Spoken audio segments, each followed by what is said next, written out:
Tala Fou o se whapoponga fo nei o Tala Fou o le radio Samoa mai Ausetalia.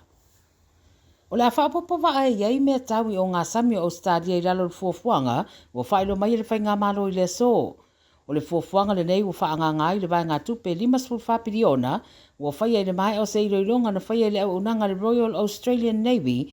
whaururu le suenga ma le iroironga I le li I Amerika o Litaia, William Hillerides. Sa noai ma le minista o pui ngā Australia Richard Miles o waa ia le alangolangoi wa atau e iwa I le Tier 1 ma isi wa atau e ono o loo fausia I Adelaide. O isi foi wa ala iti ane o loo whaturanga I le vaenga o whaingo le Tier 2 o le a fausia lava I Western Australia pa o ngā ai fausanga mai atunu I fafo. O le amawai mawa noa whainga ruenga fitu a tolu afe fitu se lau I le tu I saute masasifo o Australia ma ua maua I ripoto le nei fuafuanga o whatupeina ato toa ma I oina le komiti I loilonga a le kapeneta.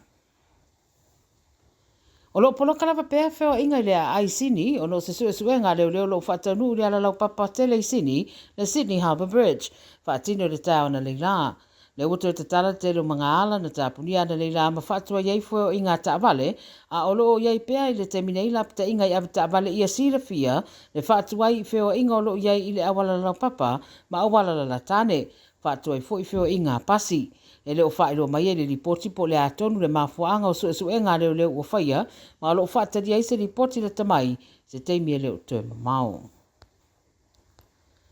Wa maua le tau na leila na Central Coast I New South Wales le tino mariu o se tangata o se lii na maua o mia I le pin lava I Wyong Road I Tagara po le te o le whai le babeau.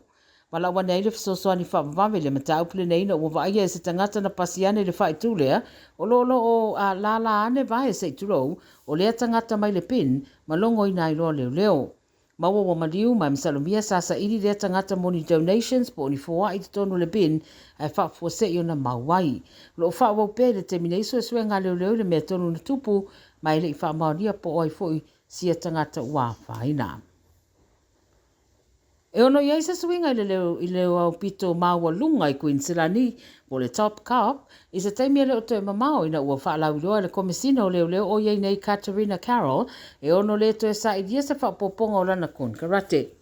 O iulai e mai aila na kon karate peitai o lui tawina I nisi o mata upu e au whiere whaititi o lau whai o lau whainga ruenga sa wanga I a inga ma le whatupula I o sori ngā tū la whono a Tala Fou.